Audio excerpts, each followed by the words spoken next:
of becoming reflected in the lives of our students. That is more important in the class. It is seeing your dreams to take place, students. Your confidence, grow in your future, begin to feel within reach. And to me, this is what university youth is really about.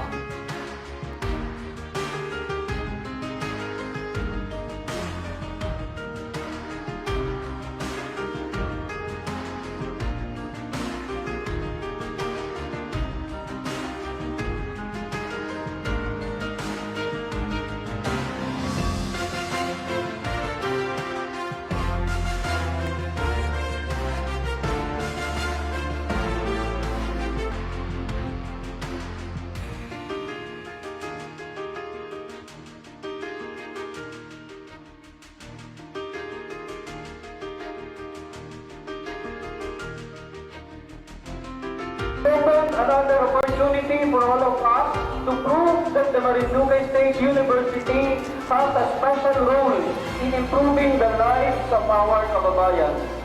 This new academic year is a symbol of hope and dreams for the people of Marinduque that after sending their children to this institution, better lives of their families would be the end result.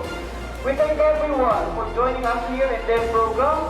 Your presence is a good start to realize our goal for the new academic year, 2025-2026.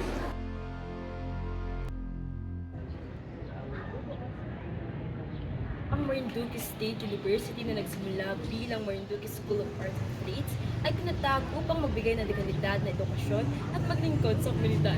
At unti-unti itong lumago dahil sa dedikasyon at kagalingan sa paggawa ng mga guro, kawani at estudyante.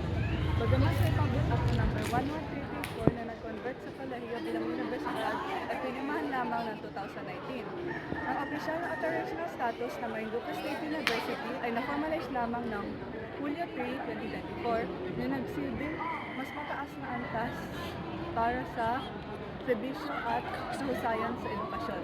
Noong June 10, 1981, formal itong naitatag bilang Marinduque State College sa ilalim ng Batas Republika Bilong 1649. At mula noon, patuloy ang pagpapalawak ng programa at serbisyo para mas mapalapit sa edukasyon ang bawat estudyante at buong lalawigan.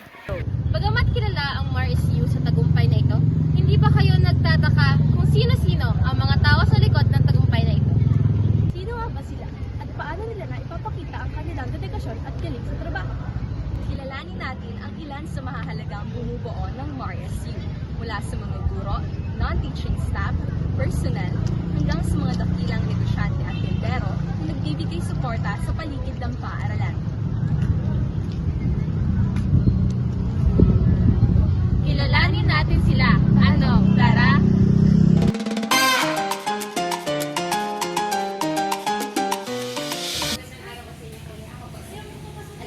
From Lab School po. Maaari ko ba malaman ang inyong pangalan? Ako si S.O. Macarang, Detachment Commander na security guard dito sa Mars. Ano ba inyong trabaho? Detachment Commander po. Ilang taon na po kayo sa inyong certificate? 7 years. Bilang bahagi po ng Marinduque State University, paano ba nila na ipapakita ang inyong kagalingan sa paggawa sa inyong pang-araw-araw na gawa? Ako naman kasi hindi nag-i-stay masyado dito. Ako po ay command ng command sa ating mga tao. Naipakita ko yung trabaho ko bilang paggalang sa ating mga tao. Kung ano yung kanilang, kung ano mas nararapat, yun ang napagawa ko ng Ano ang nagsisilbing inspirasyon po ninyo upang ipagpatuloy ang inyong trabaho sa kabila ng mga hamon? para sa aking pamilya. Yun lang po. Sa inyong pananaw, paano po nakakatulong ang inyong ginagawa sa komunidad ng Marinduque State University? Sa aking pananaw is para madisiplina din ang mga estudyante, lalo na katulad nyo. Mas kailangan kasi kayo pantunan ng disiplina kaysa sa iba kasi ng mga college, medyo mas ma-adjust mo kanilang mga. Maraming salamat po sa inyo. Kaya sa pag-unlock na aming invitation. Salamat din po.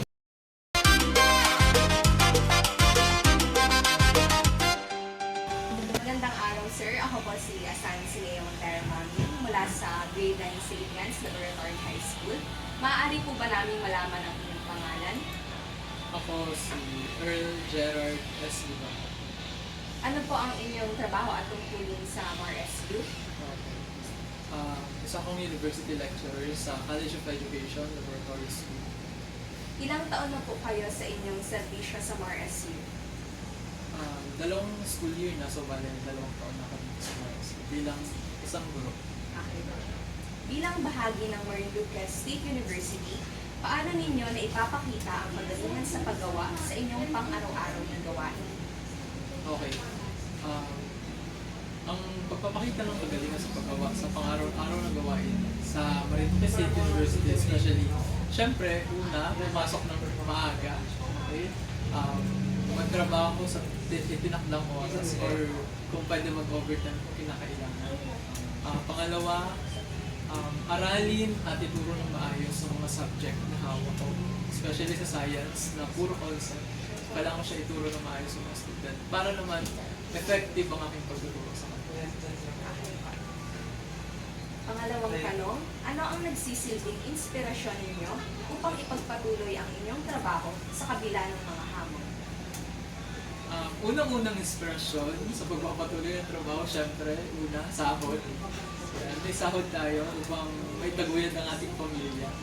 Ikalawa, ang ating mga mababait at masisipag na estudyante sa laboratory school. Yan. Kaya naman, porsigido tayong mapatuto sila sa kanilang pag-aaral. Yun lang. Okay po, sir, last question. Sa inyong pananaw, paano nakakatulong ang inyong ginagawa sa komunidad ng Marinduque State University? Nakakatulong ito sapagkat binibigyan ko ng maayos sa pagkakataon ng mga bata at makapag-aral. Nagiging mas nagkakaroon sila ng responsibilidad sa kanilang pagkatuto. At nagsisikap sila na maisubuhay ang values ng Marinduque State University.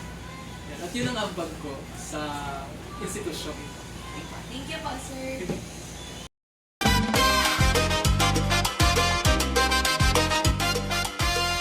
Magandang umaga, sir. Ako si J. Luis Ayman Nuevo. Maaari ko bang malaman ang inyong pangalan? Ako si Marchester D. Capito. Ano po ang inyong trabaho ulit dito? Ayan. Ang tungkulin ko po rito sa school ay isang practice student teacher. So currently I am a 4th year student of Marinduque State University College of Education. So currently deployed kami dito sa laboratory school.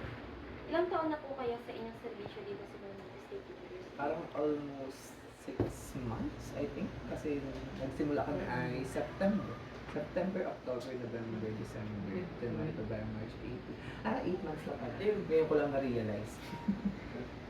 Bilang bahagi ng Marinduque State University, paano nyo na ipapakita ang kagalingan sa paggawa sa inyong pang-araw-araw na gawain? Ayan, so bilang isang pre-service teacher, ay una, para ma-deliver namin yung content namin effectively, ay nagagawa kami ng lesson plan. So, doon pa lamang ini-strategize na namin kung paano namin siya i-implement during our teaching. And also, yung integration na rin ng iba't ibang strategies para mas effectively ma-deliver. Like for example, yung mga pedagogy, kung paano ba namin may tuturo yung content na mas akma sa kakayahan ninyo and also yung makakapalaga yung interest ng mga estudyante. So, through that, naipapakita ko yung kagalingan ko sa paggawa since yun yung inaral talaga namin for the whole exploration or for the whole journey ng college. So, application lang talaga ng mga theoretical, pinukutlaan namin into technical and yung pinuput namin yung lahat ng puso namin para sa pagtuturo. Ano naman po ang nagsisilbing inspirasyon ninyo upang ipagpatuloy ang inyong trabaho sa kabila ng mga hangin? Ay, gusto ko sanang sabihin sa sahod, kaso nga lang ay wala pa kami sa ganong estado. So, isa sa nag-inspire or nag-motivate sa akin na magpatuloy sa ganitong gawain ay syempre yung pangarap ko. Ever since na-discover ko sa sarili ko na parang ito talaga yung passion ko. So parang dito ako nag-excel, so dito ko nakikita yung sarili ko for now and hopefully in the future. And isa pa, ang sarap sa loob or ang sarap sa puso na nakakatulong ka, na na-empower mo yung mga kabataan. So through you, parang nagiging instrument ka para maging knowledgeable, maging aware yung mga kabataan sa paligid mo. Most specifically, ako ay isang social studies. So tinuturo namin ang yung depth and yung lawak ng society. So last question, sir. Sa inyo pong pananaw, paano nakakatulong ang inyong ginagawa sa komunidad ng Marinduque State University? So yun, nabanggit ko na nga, we are raising awareness sa mga nangyayari, we are informing. And also, aside from that na technically, yun naman talaga ang purpose ng education, to inform, to raise awareness, ay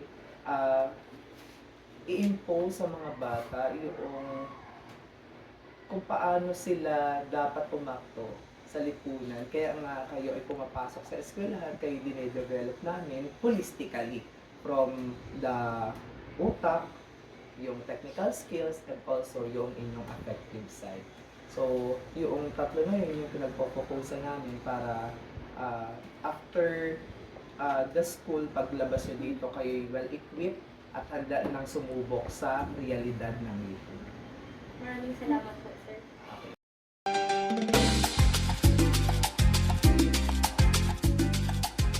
Ako po si Angelica Aranas mula sa Co-Ed Laboratory High School. Maaari po ba naming malaman ang inyong pangalan?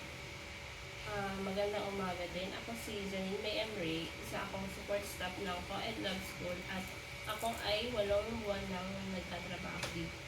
So, ang first question po, bilang bahagi ng Marinduque State University, paano ninyo po na ipapakita ang kagalingan sa paggawa sa inyong pang-araw-araw na gawain? Bilang bahagi ng Marinduque State University na ipapakita ko ang kagalingan sa pamamagitan ng pagiging responsable, masipag at may malasakit sa bawat gawain. So, ano po ang nagsisilbing inspirasyon ninyo upang ipagpatuloy ang inyong trabaho sa kabila ng mga hamon na inyong pinangarap? Ang aking pangunahing inspirasyon ay ang aking pamilya at ang aking mga pangarap sa buhay. Sila ang nagbibigay sa akin ng lakas ng loob upang magpatuloy kahit nahihirapan. Bukod dito, inspirasyon ko rin ang pagkakataong makapaglingkod at makatulong sa kapwa, lalo na sa komunidad. So, last question po. Sa inyong pananaw, paano po nakakatulong ang inyong ginagawa sa kabuuang komunidad ng MARS?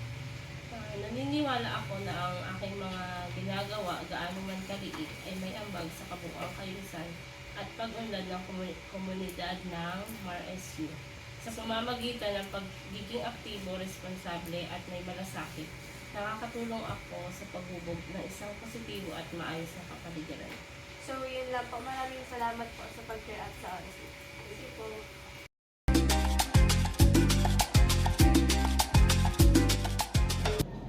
Magandang araw po. Ako po si Asanis Leo Montero Mami, galing Grade 9 Seniors ng Laboratory High School. Maaari po ba namin malaman ang inyong pangalan? Ako si John Vivianas. Okay po. Ano po ang inyong trabaho dito sa Marinduque State University? So ako po ay isang nurse dito po sa services. Ilang buwan o ilang taon na po kayo sa inyong servisyo sa Marinduque? So paano bago lang kasi? So ako ay nag-start ako ng running March, April. Yes po. Mga 2 months pa So first question po namin ay, bilang bahagi ng Marinduque State University, paano ninyo na ipapakita ang kagalingan sa paggawa sa inyong pang-araw-araw na gawain? Siguro sa 2 months experience ko dito, ang pinakamahalaga talaga is yung pagtupad sa mga roles and responsibilities ko as a nurse. Pag-serve sa mga, magbigay ng services sa mga inyong students, that is our first thing. And also, important din na lagi ka mag-issue. Kasi kung wala, di mong tao, sino magbibigay ng services sa inyo? Okay po. Second question po, anong magsisilbing inspirasyon ninyo upang ipagpatuloy ang inyong trabaho sa kabila ng mga hamon? Siguro yung pangarap ko sa life, patuloy mo naging drive ko para magpatuloy sa more experiences ko pa dito. So, siguro yung maghalo ng linis. Okay po. Last question po. Sa inyong pananaw, paano nakakatulong ang inyong ginagawa sa komunidad ng Merluca State University? So dito kasi sa health services unit, since yung word na health, so isa yung aspect, or isa siyang malaking aspect sa ating life. So the health is very important. Lalo-lalo na sa inyong mga students, kung yung iba dyan, hindi ka masyadong kumakain, napapabayaan ng sarili. So kami mga workers or mga personnel dito sa health services, kami yung nag-a-advise or yung mga nag-push sa inyo na alagaan yung sarili kong health. Okay po. Thank you po. Thank you.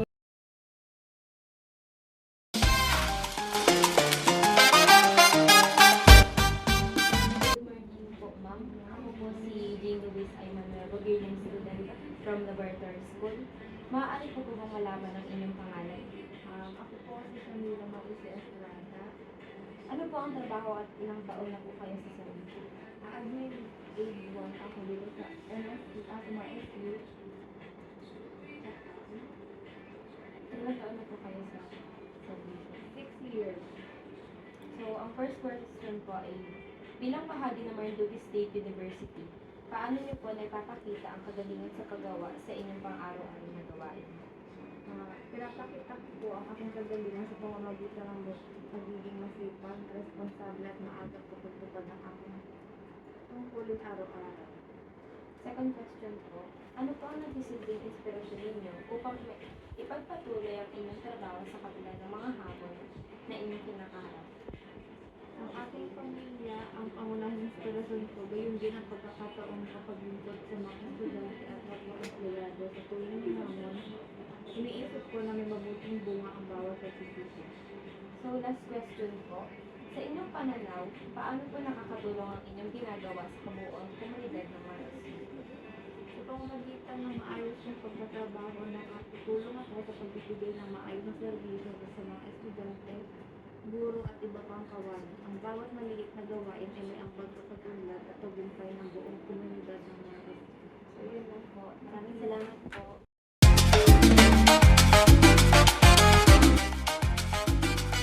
University, paano ninyo maipapakita ang kagalingan ng paggawa ng inyong pang-araw-araw na gawain? Be on time, do your responsibility dahil may kanya-kanya tayong duties and responsibility per department. Ano pa?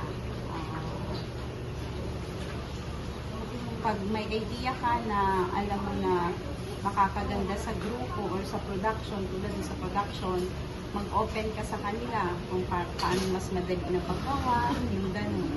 O next, number 2, ano ang magsisilbing inspirasyon ninyo upang ipagpatuloy ang inyong trabaho sa kabila ng hamon ng inyong kahirapan? Inspirasyon. Siyempre yung pamilya ko, yung aking mga anak, yun. Tapos ay yung bilang personal ko, ako ay maging kahit mahirap, adapt to any situation, maging flexible ka. Kung ano yung meron sa ngayon, i-adapt mo. Ganun lang. Embrace what is good and yung maiiba, kaya lang, flow yung mga good things. Tapos, paano ito makakatulong sa inyong ginagawa kabuuan sa community? Siguro yung last question ay ang inyong pananaw, paano po makakatulong ang inyong ginagawa sa buong komunidad. Since kami isa production, do our responsibilities at saka yung mga target namin para makatulong kami dito sa campus. Kasi ang target namin ay makabuo, makapagsuot yung mga bata ng uniform ngayong pasukan yung mga college. So yun ang aming trabaho as of now, hanggang medyo yung tela. Dapat makapag-produce kami ng uniform para sa kanila. Tapos, yung mga commercial job na kailangan naming maibigay in due date para magamit din ng mga bata, dapat ma-handle namin, maibigay on time. Siguro yun lang para magawa namin yung aming part bilang dito sa production. Ganun. Yun po. Thank you po and thank you po sa pag-share at sa oras po. Sige.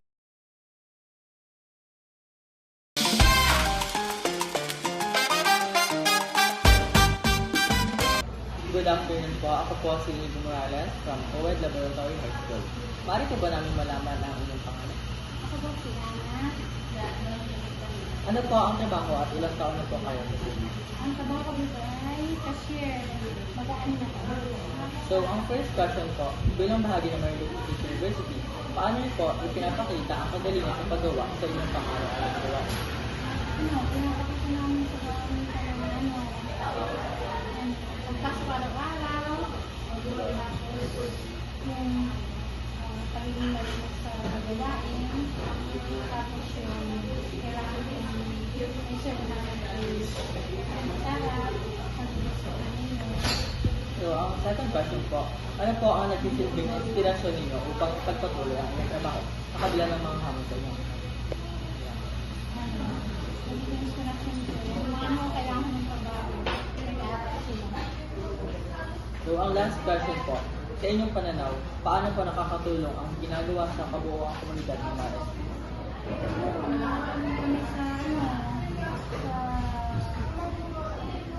Sa inyo, mga estudyante, para kayong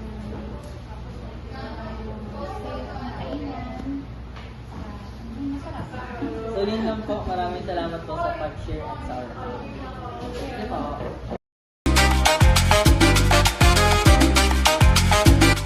Go. Good afternoon po. Ako po si Ivo Morales mula sa OED Laboratory High School. Maaari po ba namin malaman ang inyong pangalan? Okay, ako si Maria Saida Magtulak. Ano po ang trabaho at ilang taon na kayo po? Ako, 1 month pa lang dito. Saka si Ladies, Tagalog. So, ang first question po, bilang bahagi ng Marinduque State University, paano niyo po sa ipapakita ang inyong magawa sa inyong pang-araw-araw na gawa?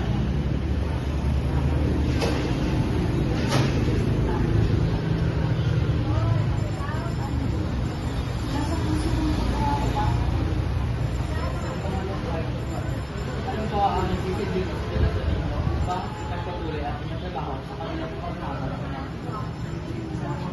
Buhay ako kanina, kaya okay lang mahirapan ako. Pero parang buhay ko. So, last question po, sa inyong pananaw, paano po nakakatulong ang inyong ginagawa sa kabuuang komunidad? Nakakatuwa ako kasi mabilis hindi lang yung mga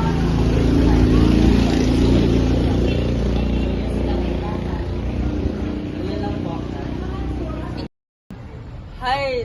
Nakakapagod naman mag-interview. Buti na lang, inspiration ko ang MarsU at marami ako natutunan dito. Sa likod ng bawat tagumpay ng MarsU ay may mga taong tahimik na nagsisikap at patuloy na nagpapakita ng husay sa kanilang ginagawa.